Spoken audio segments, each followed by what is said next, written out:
नमस्कार दोस्तों, स्वागत है आपका इस वीडियो के अंदर। आज दोस्तों हम सॉल्व करने वाले हैं प्रैक्टिकल क्वेश्चन नंबर 4 और फाइनेंशियल मैनेजमेंट। चैप्टर है दोस्तों रेशियो एनालिसिस। ठीक है, शुरू करते हैं। ओके सर, आइए दोस्तों सबसे पहले हम ये क्वेश्चन में पढ़ते हैं। क्वेश्चन हमसे जानना क्या चाहता है सर, क्या जानना चाहते हैं क्वेश्चन, क्या जानना चाहते हो भाई?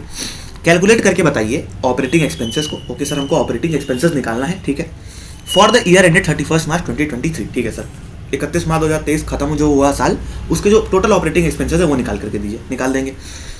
प्रिपेयर करिए बैलेंस शीट 31 मार्च को इस फॉर्मेट में, जो नीचे फॉर्मेट यहाँ पर दिया हुआ है। ओके सर, इस फॉर्मेट में बैलेंस शीट भी बना देंगे, कोई समस्या की बात नहीं है।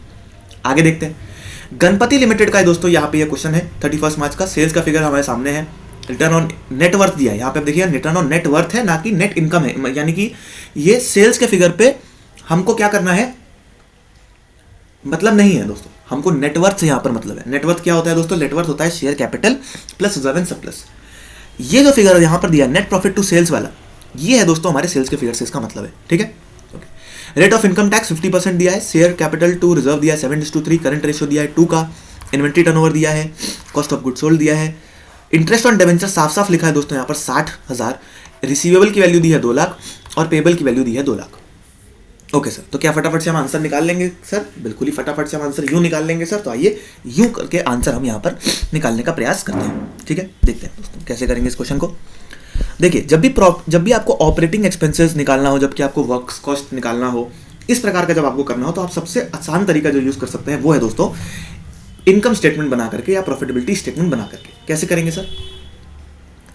आपने सर इसको पढ़ा है, आपको ये आता है। इनकम स्टेटमेंट आपको बिल्कुल अच्छे से आता है।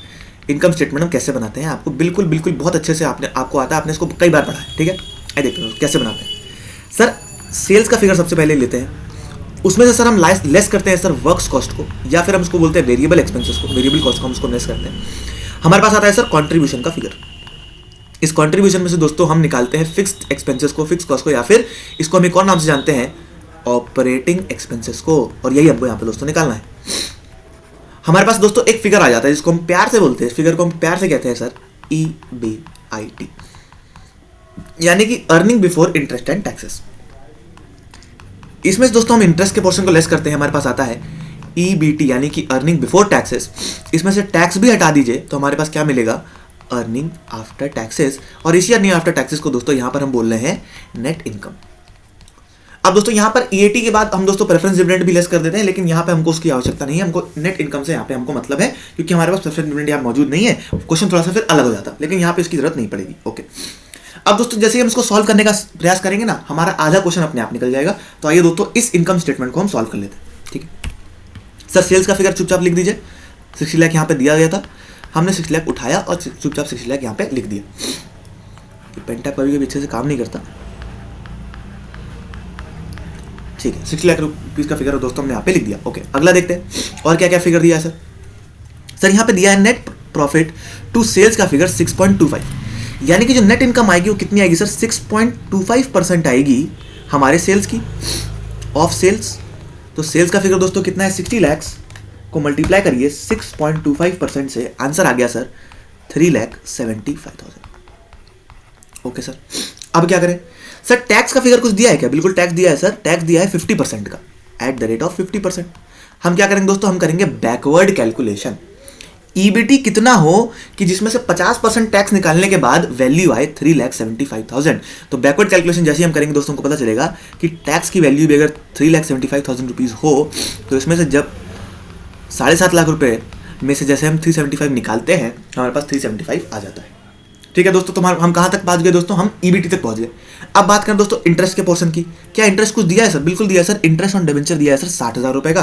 तो कुछ सोचना समझना है ही नहीं, इंटरेस्ट ऑन डिबेंचर लिख देते हैं 60,000, इसमें से हमने लेस किया। वापस दोस्तों बैकवर्ड कैलकुलेशन, 7,50,000 कैसे आया? किसी फिगर में से 60,000 को घटाया गया। किस फिगर में से घटाया गया? प्लस कर दीजिए, 750 प्लस 60,000, वैल्यू आ गई सर 8,10,000। EBIT भी मिल गया सर 8,10,000। कुछ करना ही नहीं पड़ा अभी तक, तो हमने कुछ किया ही नहीं, फटाफट से आंसर आ रहा है। अच्छा सर, अब सर यहाँ पे थोड़ा सा फसान हो गया, यहाँ थोड़ा फंस गए हम लोग। अब क्या करें सर? ऑपरेटिंग एक्सपेंसेस पता नहीं है, कंट्रीब्यूशन हमको पता नहीं चल रहा है, वर्क्स कॉस्ट हमको पता नहीं। सर कैसे वर्क्स कॉस्ट आपको पता नहीं? सर दिया तो है वर्क्स कॉस्ट, वेरिएबल कॉस्ट दी गई है। कैसे सर? साफ साफ तो लिखा है कॉस्ट ऑफ गुड सोल्ड की वैल्यू है 18 लाख रुपए। तो कुछ सोचना समझना थोड़ी है आपको, यहाँ पे आपको कॉस्ट ऑफ गुड सोल्ड लिख देना है 18 लाख। यही तो वर्क कॉस्ट है दोस्तों आपकी, कॉस्ट ऑफ गुड्स सोल्ड तो वर्क कॉस्ट होती है। बिल्कुल सर, आपने इसमें से लेस कर दिया, क्या वैल्यू आ रही है sir 60 lakh minus 18 lakh, value आ गई सर 42 लाख रुपीस। ठीक है, ओके सर। अब 42 लाख रुपीस में कितनी ऑपरेटिंग एक्सपेंसेस हो, कितनी फिक्स्ड कॉस्ट हो कि ईबीआईटी हमारा 8,10,000 आ जाए, तो बिल्कुल आसान सा काम करेंगे दोस्तों। 42 लाख माइनस 8,10,000 रुपीस, वैल्यू आ गई सर 33,90,000, 33,90,000। और दोस्तों यही हमारी क्या है, ये हमारी है ऑपरेटिंग एक्सपेंसेस की वैल्यू। तो यहाँ से दोस्तों हमने निकाल लिया ऑपरेटिंग एक्सपेंसेस कितने हैं दोस्तों हमारे 33,90,000 रुपीस। ठीक है, गॉट इट, समझ में आ गया। ओके, अब बढ़ते हैं दोस्तों थोड़ा सा आगे, हम फटाफट से आगे बढ़ेंगे। ठीक है, अब दोस्तों हमने ऑपरेटिंग एक्सपेंसेस का फिगर तो निकाल दिया, यानी कि part 1 of the question is finished. Part 2 जहां पे हमको बैलेंस शीट बनानी है, आइए उसकी तरफ चलते हैं। सबसे पहले सबसे आसान क्या है बैलेंस शीट में लिखना, वो सबसे पहले देख लेते हैं दोस्तों। क्या फिक्स्ड एसेट की वैल्यू दी गई है क्या अलग से? नहीं दी गई है। करंट एसेट्स की वैल्यू दी गई है क्या? नहीं सर, लेकिन करंट रेशियो हमको पता है यहाँ पर 2 है करंट रेशियो। और कुछ दिया गया है क्या सर? एक चीज हमको पता थी, एक चीज हमको दी गई थी सर, अभी हमने ऊपर पढ़ा था। क्या पढ़ा था बेटा आपने? हमने पढ़ा था सर अभी कि रिटर्न ऑन नेटवर्थ की वैल्यू है 25%। यानी कि जो हमको टोटल रिटर्न आया, रिटर्न हमको कितना आया सर? रिटर्न हमको आया 3,75,000। वो क्या है सर? वो है 25% है वो, यानी कि 375 इज 25% ऑफ आवर नेटवर्थ। यानी कि अगर हम इसको देखें तो रिटर्न ऑन नेटवर्थ कितना दिया है सर? 25% दिया है। बिल्कुल सर, यानी कि ये कितना है? ये हमारे जो नेट प्रॉफिट है वो किसके बराबर है सर? हमारी नेट वर्थ के 25% के बराबर है। बिल्कुल सर, नेट प्रॉफिट कितना है sir? 3,75,000 is equal to net worth का 25%। सर हम क्या करेंगे? क्रॉस मल्टीप्लीकेशन करेंगे दोस्तों। 3,75,000 को डिवाइड कर दीजिए 25,000 से,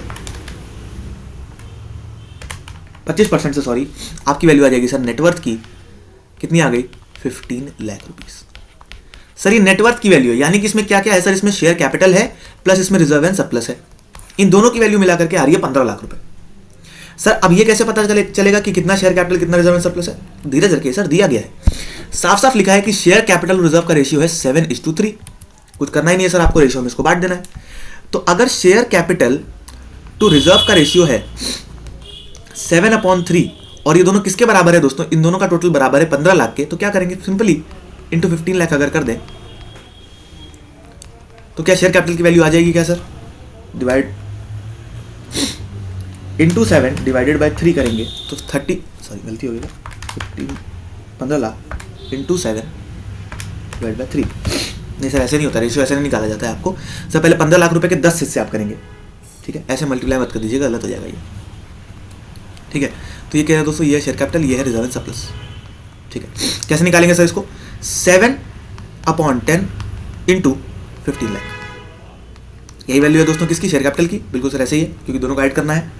तो 15 lakh into 7 divide by 10, value आ गई सर 10,50,000। और हम सेम तरीका यूज करेंगे दोस्तों रिजर्व एंड सरप्लस निकालने का। 3/10 into reserve into 15 lakh, reserve and surplus आपका आ जाएगा। तो सर कर लेते हैं 15 lakh into 3 divide by 10, value आ गई सर 4,50,000। ये हो गई वैल्यू सर हमारी रिजर्व एंड सरप्लस की। दोनों वैल्यू आ गए सर, शेयर कैपिटल भी आ गया, रिजर्व एंड सरप्लस भी आ गया। कुछ करना नहीं है, यहाँ पे पुट कर देंगे। शेयर कैपिटल कितना है? 10,50,000। दूसरे पर कलर के पेन से पकड़ दूँ क्या? एक सेकेंड,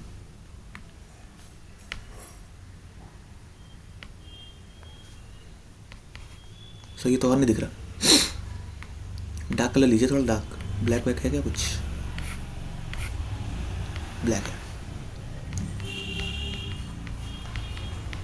और ये है 4,50,000।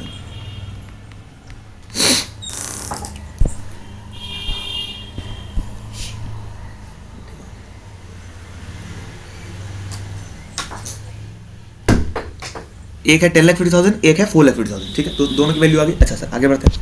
अब देखते हैं सर डिबेंचर की वैल्यू क्या होगी। सर डिबेंचर है 15% का डिबेंचर है, यानी कि डिबेंचर की वैल्यू क्या निकाल नहीं सकते क्या? बिल्कुल आसानी से सर निकाल सकते हैं, कुछ सोचना विचारना है ही नहीं इसमें। बिल्कुल ही आसान सा सवाल है ये। कैसे निकालेंगे सर? दिया तो हुआ था सर, इंटरेस्ट पता था सर आपको। इंटरेस्ट ऑन डिबेंचर अगर 60,000 रुपये है और वो किसके बराबर है सर? ये किसके बराबर है सर? ये किसके बराबर है?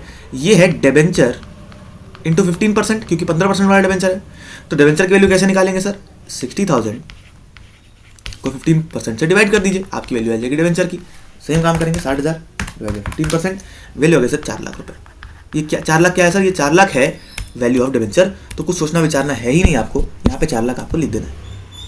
अब मैं बार बार colour of the pen change नहीं करने वाला हूँ, थोड़ा सा आप अपनी आंख और गड़ा लीजिए, लेकिन आप आंसर निकालिए, ठीक है। अच्छा, पेबल की वैल्यू सर यहाँ पे साफ साफ दिया 2 लाख, कुछ करना ही नहीं है, 2 लाख रुपए चुपचाप उठा करके लिख दीजिए। लाइबिलिटी साइड टोटल पर हमारा बैठ गया 4 lakh plus 15 lakh plus 2 lakh, value आ गई sir 21 lakh rupees, and this the total of liability side. अगर लाइबिलिटी का वैल्यू 21 लाख है तो एसेट की वैल्यू भी 21 लाख होगी। इतना बढ़िया है अकाउंटिंग का प्रिंसिपल। ओके सर, 21 लाख बराबर हो गए। अब सर आइए देखते हैं अब यहाँ पर कैसे निकालेंगे फिक्स एसेट की वैल्यू और करंट एसेट्स की वैल्यू। फटाफट से निकालेंगे इसको, बहुत आसान है, बहुत ज़्यादा आसान है दोस्तों, बहुत ज़्यादा आसान है। कैसे आसान है सर? रिसीवेबल की वैल्यू दी है सर 2 लाख, कुछ करना नहीं है, 2 लाख लिख दिया हमने। अच्छा, अब दोस्तों एक चीज़ और दी गई थी हमको, क्या दिया गया था सर? करंट रेशियो दिया गया है सर, कितना सर? 2। करंट रेशियो की वैल्यू है 2। सर करंट रेशियो का कुछ फॉर्मूला भी हमने पढ़ा था क्या? हाँ पढ़ा था सर। करंट रेशियो क्या होता है दोस्तों? करंट रेशियो दोस्तों होता है current assets upon current liability. Sir current asset की वैल्यू और करंट लायबिलिटी की वैल्यू किसके बराबर है सर? 2 के बराबर है। यानी कि करंट असेट्स की वैल्यू तो हमको पता ही नहीं है। क्या करंट लायबिलिटी की वैल्यू हमको पता है सर? करंट लायबिलिटी की वैल्यू पता है क्या सर? करंट लायबिलिटी की वैल्यू पता है sir? Share capital current liability है क्या? नहीं सर, नहीं होती है sir. Reserve and surplus current liability है क्या? नहीं है सर। 15% डिवेंचर तो होगा? नहीं सर, वो भी सर लॉन्ग टर्म है। तो पेबल्स बचा क्या केवल? हाँ सर, पेबल्स है खाली करंट लायबिलिटी। तो यहाँ सर करंट लायबिलिटी में आ गया 2 लाख रुपए, यानी कि केवल पेबल्स। तो करंट एसेट की वैल्यू कितनी हो गई sir? 4 lakh rupees. So total value of current assets कितनी है दोस्तों? 4 लाख रुपए। तो क्या मैं यहाँ पर खाली अपने समझने के लिए अभी के लिए मैं 2 लाख यहाँ से हटा करके इसको अंदर की तरफ लिख देता हूँ 2 लाख, ठीक है। 4 लाख रुपए टोटल करंट एसेट्स की वैल्यू है, मैं यहाँ पे लिख देता हूँ। अगर करंट एसेट्स की वैल्यू 4 लाख है तो फिक्स एसेट की वैल्यू कितनी होगी सर? 21 लाख माइनस 4 लाख। बिल्कुल सर, यहाँ पे वैल्यू होगी 17 लाख। सर फिक्स एसेट भी हमारा बैठ गया। 2 वैल्यू बची है बस, स्टॉक निकालना है और कैश निकालना है। सर स्टॉक कैसे निकालें? स्टॉक के लिए भी कुछ दिया होगा, जरूर दिया होगा। बहुत अच्छा, बहुत दयालु क्वेश्चन होता है हमारा आईसीआई वाला। दिया है सर इन्वेंट्री टर्नओवर दिया है based on cost of good sold is 12। Sir और हमको तो ये पता है कि इन्वेंट्री टर्नओवर का फॉर्मूला क्या होता है सर? क्या होता है? क्या होता है? क्या होता है? क्या होता है? फॉर्मूला होता है सर, इन्वेंट्री टर्नओवर का फॉर्मूला होता है सेल्स अपॉन एवरेज इन्वेंट्री। यही होता है सर फॉर्मूला। सर दिया गया सेल्स की वैल्यू हमको पता ही है यहाँ पे, लेकिन सेल्स नहीं लेंगे सर। क्यों? क्योंकि हम यहाँ पे लेंगे कॉस्ट ऑफ गुड सोल्ड। यही गलती हो जाती है कि सेल्स ले लेते हैं। सेल्स नहीं लेना sir, cost of good sold लेना है, वैल्यू अपने आप आ जाएगी। Sir cost of good sold कितना है sir? Cost of good sold अभी हमने अभी देखा था सर 18 लाख रुपीज़ है। कॉस्ट ऑफ गुड सोल्ड है 18 लाख रुपए। बिल्कुल सर 18 लाख रुपए है। एवरेज इन्वेंट्री का फिगर हमको पता नहीं है, निकालना ही है। इसकी वैल्यू आएगी 12 के बराबर। क्रॉस मल्टीप्लिकेशन का फटाफट से खेल लेते हैं। 18 लाख डिवाइड बाई 12, ये किसकी वैल्यू आ गई सर? 1,40,000 रुपीज़। ये हो गया सर आपका एवरेज इन्वेंट्री। आप बोलेंगे सर ये तो एवरेज इन्वेंट्री है, इसको मैं स्टॉक में कैसे लिख लूँ? सर एवरेज इन्वेंट्री का फॉर्मूला क्या है? Average inventory is equal to opening stock plus closing stock upon 2। Sir opening stock यहाँ पे कुछ दिया नहीं तो यहाँ पे इसको 0 मान लेंगे, क्योंकि हम सीधे बैलेंस शीट बना रहे हैं। तो ओपनिंग स्टॉक की वैल्यू हो गई 0, क्लोजिंग स्टॉक की वैल्यू लिख दीजिए 1,40,000, सॉरी 3 लाख। कैसे सर 3 लाख कैसे लिख दें? अच्छा एक काम करते हैं सर, यहाँ पर because of for the sake of the question यहाँ पे हम एक काम करते हैं, यहाँ पे हम खाली एक चीज़ लेते हैं जिसको हम बोलेंगे क्लोजिंग स्टॉक, ठीक है। गलत हो जाएगा नहीं तो यहाँ लिख देते हैं क्लोजिंग स्टॉक, सीधा क्लोजिंग स्टॉक ले लो इससे आप, ठीक है। For the sake of the question closing stock की वैल्यू होगी सर, क्लोजिंग स्टॉक कितनी आ गई सर? 1,50,000, ठीक है। 18 लाख को डिवाइड कर दिया 12 से, 1,50,000 वैल्यू आ जाएगी और यही वैल्यू आपको यहाँ पे पुट कर देनी है 1,50,000। सर तो कैश कितना बचा सर? अगर 1.5 लाख रुपए का क्लोजिंग स्टॉक है, 2 लाख रुपए का रिसीवेबल है, तो कैश कितना बचा? Plus 2 lakh minus 4 lakh, value आ गई 50,000 और ये हमारा कैश हो गया, ठीक है दोस्तों। आई होप दोस्तों आपको क्वेश्चन समझ में आया होगा। मैंने पूरा प्रयास किया क्वेश्चन को समझाने का। यहाँ पे जो स्टॉक का जो पोर्शन है दोस्तों, वहाँ पे आप थोड़ा सा ध्यान दीजिएगा, क्योंकि हमने जो पढ़ा है ना, हमने जो चीज़ें पढ़ी है, हमने जो फॉर्मूला पढ़ा है, उसमें एवरेज, कई बार हम एवरेज इन्वेंट्री लेते हैं, लेकिन कई बार हम क्लोजिंग स्टॉक भी लेते हैं, ठीक है। तो उसमें बिल्कुल भी ऐसा बात नहीं कि डरने की बात है या फिर ऐसा कोई घबराने की बात है। क्वेश्चन टू क्वेश्चन ये चीज़ें चेंज हो जाएंगी, क्योंकि एफएम में क्वेश्चन के हिसाब से हमको फॉर्मूले डिजाइन करने पड़ते हैं, ठीक है। ओके, तो थैंक यू दोस्तों, बहुत बहुत धन्यवाद आपको इस वीडियो को देखने के लिए। फिर भी आपको कोई दिक्कत हो तो प्लीज़ आप कमेंट सेक्शन में बताइएगा। This is Devansh Agarwal signing off. जय हिंद।